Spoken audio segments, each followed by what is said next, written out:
Hello friends, हम प्रश्नावली 3.2 के दूसरे का सोल्यूशन लेके आ गए हैं। इस शॉर्ट्स वीडियो में देख लेते हैं क्या है। दूसरा क्वेश्चन हमारा 2x + 3y = 11, 2x - 4y = -24 को हल कीजिए और इससे m का वह मान ज्ञात कीजिए जिसके लिए y = mx + 3 है।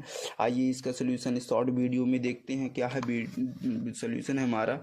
सबसे पहले बच्चों क्या है, अभी तक जैसे सॉल्व किए हैं 2x + 3y से हम समीकरण दे देंगे 1 दे देंगे और इसे हम समीकरण 2 दे देंगे। और फिर हम क्या करेंगे बच्चों, समीकरण 1 लेंगे, समीकरण 1 लिख लिया और इधर 2x की यानी x की वैल्यू निकाल रहे हैं तो ये प्लस का 3y बराबर की इधर ला के माइनस का कर दिया। 2 गुणे में था तो भाग में लिया और इसे हम समीकरण 3 दे दिए।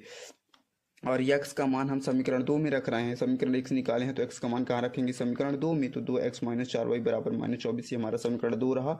2 लिखे, x की जगह ये पूरी वैल्यू लिख दिए बच्चों। -4y = -24, 2 से 2 हमारा कैंसिल हो गया। 11 - 3y - 4y = -24। ये देख पा रहे हैं अब 11 ऋण थे, दोनों धन हो गए, चिन्ह ऋण का ही रहा।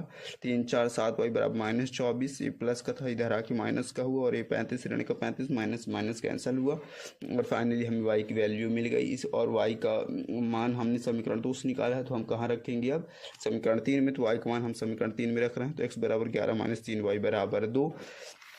और आप देख पा रहे हैं कि x इस प्रकार हम जब समीकरण 3 में x का मान रखते हैं तो हमें y का मान समीकरण 3 में रखते हैं तो हमें x का मान 2 मिल जाता है। और अतः x = -2 y = -5। चूँकि हमारे पास शर्त थी बच्चों कि y = mx + 3 है तो हम इसमें क्या करते हैं, y और x के मान रख देते हैं। तो y = m - 2, x की जगह -2 लिख देते हैं, +3 तो -2m + 3 तो ये 2m माइनस का तो इधर प्लस का हो गया बच्चों। प्लस का 5 था बराबर के इधर माइनस का आ गया। तो फाइनली हमें 2m = -2 और m = -1 प्राप्त हो गया। अतः m का अभिष्ट मान क्या होगा, तो m का अभिष्ट मान -1 होगा।